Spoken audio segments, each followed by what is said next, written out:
आज की वीडियो में अटल जी के जीवन के कुछ महत्वपूर्ण क्षण सुने और भी। अटल बिहारी वाजपेयी की एक नैतिक कहानी। कई साल पहले की बात है। एक गांव में एक नन्हा सा बच्चा था जिसका नाम रामू था।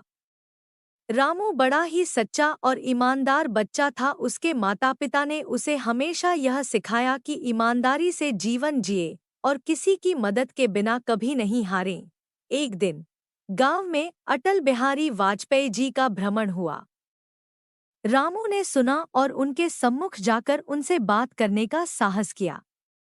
वाजपेयी जी ने उसकी आत्मविश्वास को बढ़ावा दिया और उसे उत्साहित किया। रामू ने उनसे पूछा, सर, मुझे आपके साथ चलने का अवसर मिले। मैं आपके साथ एक दिन के लिए अपनी शिक्षा पूरी करने की बगीचा को देखने की इच्छा रखता हूँ। वाजपेयी जी ने रामू के प्रश्न का उत्तर दिया, बिल्कुल बेटा, चलो, आओ। वे दोनों बगीचे में चले गए। रामू ने बहुत सुंदर परिदृश्य देखे। उसने वाजपेयी जी से कहा, सर, आपका बगीचा कितना सुंदर है।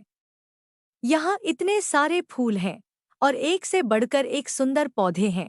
वाजपेयी जी ने कहा, हाँ बेटा, यह बगीचा मेरा पसंदीदा स्थान है। मैं इसे बहुत प्यार से संभालता हूँ। रामू ने देखा कि कुछ पौधे सूख रहे थे। उसने वाजपेयी जी से पूछा, सर, आपके बगीचे में कुछ पौधे सूख रहे हैं। क्या मैं आपकी मदद कर सकता हूँ?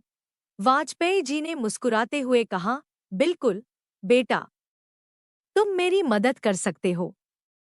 रामू ने उनके साथ मिलकर सूख रहे पौधों को पानी दिया और उन्हें संभाला। वाजपेयी जी ने उसके ईमानदारी और सहानुभूति को देखकर उसे बहुत सराहा। अटल बिहारी वाजपेयी की इस कहानी से हमें यह भी सीख मिलती है कि हमें अपने क्षेत्र में उत्कृष्टता की खोज करनी चाहिए और जब भी हमें अवसर मिले, हमें दूसरों की मदद करने में सक्रिय रहना चाहिए।